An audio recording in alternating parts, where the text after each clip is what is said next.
How did a towering sauropod lineage shrink into a remarkably tiny creature isolated on ancient German islands? Why did the largest mature adult weigh merely 500 kilograms, making it lighter than modern cattle? What purpose did uniquely broad teeth serve when processing incredibly tough conifer foliage within dense prehistoric forests? Did these creatures actually travel in mixed-age herds to shield vulnerable juveniles from relentless predator attacks? How rapidly did a newborn measuring barely 2 meters accelerate its development to reach full adult dimensions? Could extreme resource scarcity within the ancient Lower Saxony Basin permanently rewrite the genetic blueprint of giant reptiles? Why does a single quarry hold the only definitive proof that massive dinosaurs successfully adapted to island life? Don't miss what comes next in this story. Watch to the very end. I am Jonny Dony, and this channel creates dinosaur documentaries grounded in real paleontological science. In Where Giants Folded into Stone, we explore how the island-dwelling Europasaurus adapted to restricted Jurassic habitats. Monetization across platforms has grown highly unpredictable lately, so this project relies entirely on direct viewer support. Please consider joining as a sponsor on Patreon, where every contribution helps produce the next film, link below. Kindly like and subscribe to follow our ongoing paleontological research. Let us step into the ancient basin together. Where giants folded into stone. The Earth is not a mere fragment of dead history. Henry David Thoreau. Jurassic Islands. Rising sea levels during the Kimmeridgian Age fragment the northern European mainland into a scattered archipelago. This isolated Lower Saxony Basin creates a restricted terrestrial ecosystem. Unique evolutionary pathways begin to take shape across these warm, highly humid island environments. Here, Europasaurus evolves as the smallest known macronarian sauropod, reaching only 6.2 meters in length. This dramatic shrinkage is a direct result of insular dwarfism on a German island. Limited resources force a profound reduction in overall body size. Lush conifer forests and thick, tangled fern undergrowth blanket the subtropical landmass, sustained by very heavy seasonal rainfall. A contemporary pterosaur glides silently over the dense canopy. It casts a fleeting shadow across the vibrant green forest fronds below. The underlying geology consists of shallow marine limestone deposits, marking repeated, slow transgressions of the ancient sea. Beneath the dripping branches, a small synapsid scurries quickly through the damp, decaying leaf litter. It forages for insects in the humid understory. Approximately 154 million years ago, this highly isolated island environment maintains a consistently warm and remarkably wet climate. High atmospheric carbon dioxide levels trap heat very effectively. Tropical precipitation replenishes the groundwater sources continuously throughout the long, continuous growing year. Yet this tranquil isolation is entirely dependent on shifting, active tectonic forces and fluctuating global sea levels. The narrow marine straits separating these landmasses remain geologically unstable. They constantly reshape the boundaries of a fragile and highly specialized island world. This chapter confirms Europasaurus reached only 6 meters through island isolation. We encourage you to analyze this dwarfism process in the comments. Please like and subscribe to support our paleontological research. The next chapter examines its cow-sized frame and elongated neck. Quadrupedal species. A compact quadrupedal body plan defines this specialized herbivore. Reaching just 6.2 meters long, the largest adult weighed about 500 kilograms, comparable to a modern cow. This makes it one of the lightest known sauropods, scaling down the giant blueprint for island life.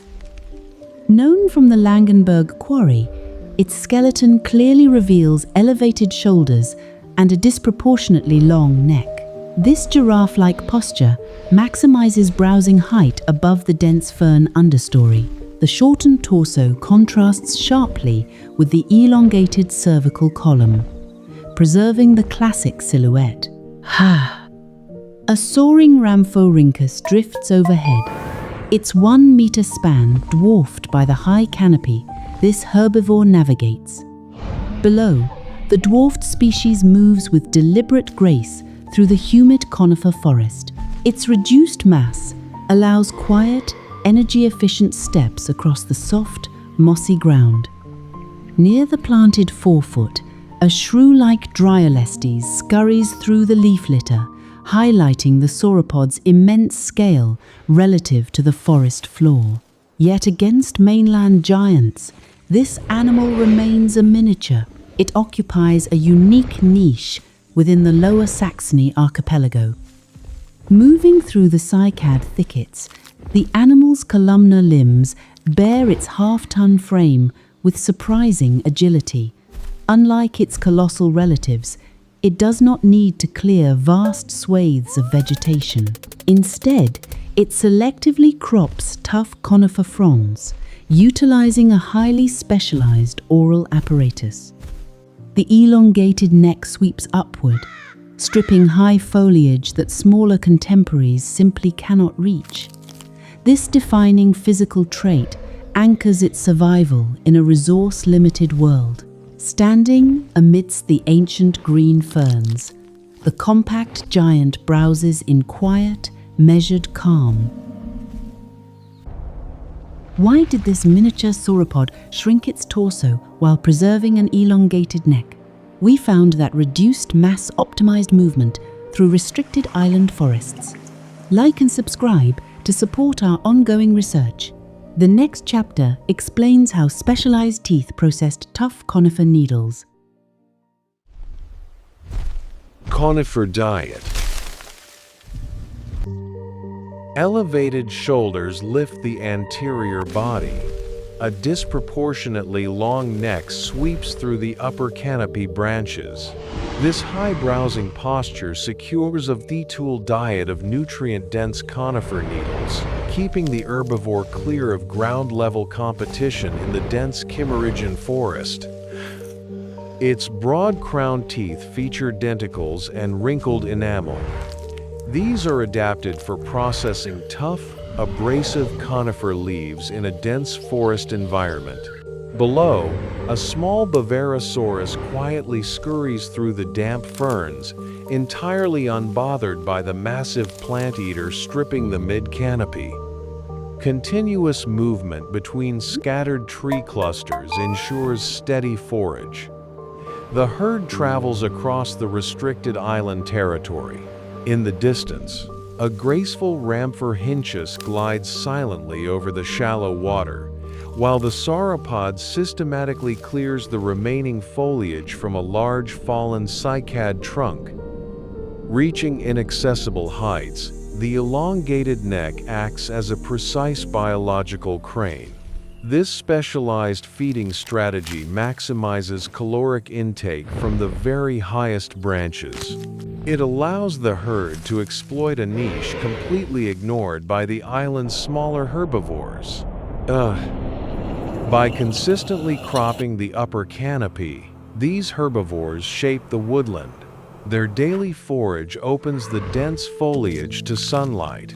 This promotes the growth of the lower ferns and horsetails that sustain the broader island's diverse food web. As the sun dips, the herd shifts toward the water's edge to drink deeply. They remain the undisputed architects of this Kimmeridgian canopy. Their continuous high browsing ensures the dynamic ecological balance of an isolated and highly specialized prehistoric island forest ecosystem. While earlier chapters mapped our isolated habitat, this segment reveals specialized feeding. We confirm how elevated browsing and reinforced teeth sustained the woodland ecosystem.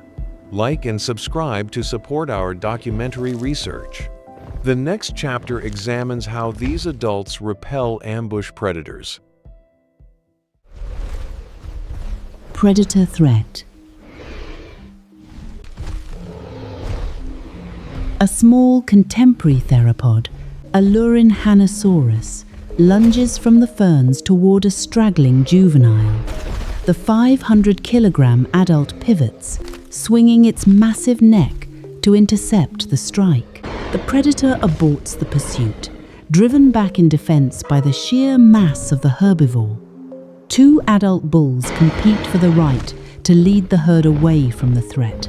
They lock their elongated necks, pushing with combined tons of force until the younger rival yields ground. The victor stands firm, guiding the mixed-age group toward dense cover. A Scaphognathus dives toward the canopy edge, seeking an easy target among the basking reptiles. An adult rears up on its hind legs, towering at over 2 meters, and swings its heavy neck in a wide arc. The pterosaur veers sharply, abandoning the ambush. Fossils of over 10 individuals suggest it lived in mixed age groups, possibly for protection against small predators like Hanosaurus. This communal defense is vital for survival. A solitary juvenile faces a fatal clash without the adults to absorb the initial threat. Near the shoreline, a Knoichkasuchus lunges from the shallow water toward a drinking subadult. The young sauropod jerks its long neck upward, breaking the crocodilomorph's rhythm. It forces the attacker back into the depths with a heavy splashing footfall. A larger carnivorous theropod tests the herd's perimeter at dusk, looking for an isolated target. The dominant bull steps forward, lowering its heavy shoulders in a clear display of combat readiness. The hunter pauses, reads the formidable defense, and retreats into the shadows. The next chapter reveals how synchronized hatchlings emerge into our island clearing. Surviving these daily predator threats directly enabled our documented communal nesting strategy. Please like and subscribe so we can continue tracking their development. Prepare to witness the vocal signals that maintain their tight herd cohesion. Hatchling Care. Females excavate shallow soil depressions within the Kimmeridgian woodland clearings of the Lower Saxony Basin. They deposit their eggs carefully into these communal nesting sites. This concentrates reproductive activity, ensuring vulnerable hatchlings emerge synchronously into the protective dense conifer forest. Newly emerged juveniles measure just 1.7 meters long. They immediately integrate into the established mixed-age herd under the watchful presence of mature adults. Minimal direct parental intervention occurs, as very tight group cohesion provides essential safety against opportunistic island hunters. Specimens vary from 1.7 meters in juveniles to 6.2 meters in adults. This shows rapid growth to the dwarf adult size within a few years. Such accelerated development quickly reduces vulnerability, allowing the young to keep pace with the browsing herd. A small synapsid like Henkelotherium scurries through the dense fern litter beneath the foraging giants. Above, a Rhamphorhynchus drifts silently over the canopy. Meanwhile, the social herd coordinates its movement patterns to navigate the fragmented landscape, and locate optimal seasonal feeding territories. Soft vocal calls ripple between the browsing animals.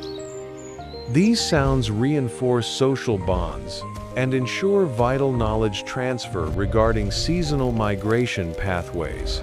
This continuous acoustic communication maintains the tight herd structure, guiding developing offspring safely through the complex Kimmeridgian woodland understory. As juveniles mature, they follow matriarchs deeper into the conifer stands. They move in close, coordinated bands through the dense foliage. The group threads slowly toward fresh forage, maintaining the mixed-age structure documented in the Langenberg quarry assemblage, calling quietly as they browse. Synchronized hatching and rapid growth drastically improve juvenile survival on this isolated island. We welcome your observations on these communal defenses below. Like and subscribe to track our documentary progress. The next chapter reveals how shifting tectonic forces will trigger sudden ecological collapse. Local extinction. The Langenberg quarry basin shifts as tectonic forces erase the marine barriers. It evolved from larger ancestors due to isolation in the Lower Saxony Basin, where limited resources forced evolutionary shrinkage over millions of years. Now, the shrinking habitat strips their dominant canopy control. Mainland competitors cross the newly formed land bridges, challenging the native herbivores. A contemporary local theropod claims the fragmented conifer stands, forcing the native giants into marginal feeding zones. Their specialized elevated anatomy offers no advantage against these larger, aggressive mainland arrivals. Coastal wetlands dry into arid plains, eliminating the lush fern thickets. A pier pterosaur circles above the barren ground, watching the starving herds struggle to find adequate browse. The specialized dwarf lineage cannot adapt quickly enough to this rapid, terminal ecological collapse. Breeding territories vanish as the remaining forest canopy fractures completely. Females fail to secure enough calories to produce viable clutches, halting the recruitment of new juveniles. The population plummets as the formerly stable demographic structure fractures under relentless environmental pressure. The last surviving adults wander across the degraded landscape, their heavy footfalls echoing in the empty woods. Stripped of their apex status, they yield the remaining sparse vegetation to the newly arrived mainland herbivores. The island giants are finally outcompeted. This localized extinction predates the final global mass extinction event by millions of years. Yet the outcome remains absolute for this specific lineage. The Langenberg quarry assemblage preserves their legacy, proving these dwarfed sauropods thrived until the island world folded into stone. While earlier chapters detailed their specialized survival, this sequence documents the collapse that erased them. We now track how shifting geology permanently dismantled their isolated refuge. Leave your analysis below and subscribe to follow our research. Our next chapter examines how recovered fossils finally rewrite evolutionary models. Fossil legacy. An elderly bull strips needles from a towering conifer, its elevated shoulders creating a distinct giraffe-like silhouette. Lacking the extreme limb elongation of giant brachiosaurids, this basal macronarian relies on an upward body tilt. This specialized posture secures the high forest canopy. The old bull finally succumbs to shifting hydrological patterns, collapsing beside a drying coastal wetland. Marine plesiosaurs patrol the distant waters while small terrestrial scavengers gather on the fallen carcass. The final lineage of this unique island dweller quietly perishes. Sedimentary deposits gradually entomb the skeleton, preserving the articulated remains within the Langenberg quarry. Found only in this specific site, it is the first confirmed dwarf sauropod, proving sauropods could adapt to island ecosystems. The ancient creature eventually folds into stone. Modern excavation efforts eventually recovered these preserved specimens from the solid German rock. Through modern paleontology, researchers analyze the osteology, confirming significant body size reduction and challenging long-standing assumptions regarding mandatory gigantism within this dinosaur lineage. The stone finally yields its hidden secrets. Detailed analysis of the recovered bone bed reveals distinct juvenile growth trajectories. The fossils document how these herbivores minimize their physical dimensions to thrive in highly constrained ecological parameters. This new evidence reshapes modern models of vertebrate evolution in total isolation. These discoveries fundamentally reshape paleobiological models concerning vertebrate evolution in isolated island environments. Though the ancient original island vanished, the fossil legacy remains absolute. The stone assemblage stands as a permanent testament to an extraordinary evolutionary experiment, sealed forever in time. Our journey through the Langenberg quarry concludes with these definitive fossil discoveries. We invite you to examine how insular dwarfism permanently challenges established paleobiological models. Please like and subscribe to support our ongoing scientific documentation. Explore our complete documentary archive for additional vertebrate research. Where Giants Folded into Stone concludes our quiet journey alongside the remarkable Europasaurus. I truly appreciate you spending this time exploring how island isolation shaped their miniature evolution. Please subscribe to this channel and comment below with your favorite discovery from the Late Jurassic. For early access, my Patreon community receives every new dinosaur documentary a full week before the public release. Link below. Deep gratitude extends to the sponsors and channel members whose steady support keeps these productions alive. In just a few seconds, 2 videos with equally interesting documentaries about dinosaurs will appear on the screen. So, go on to watch the next fascinating story.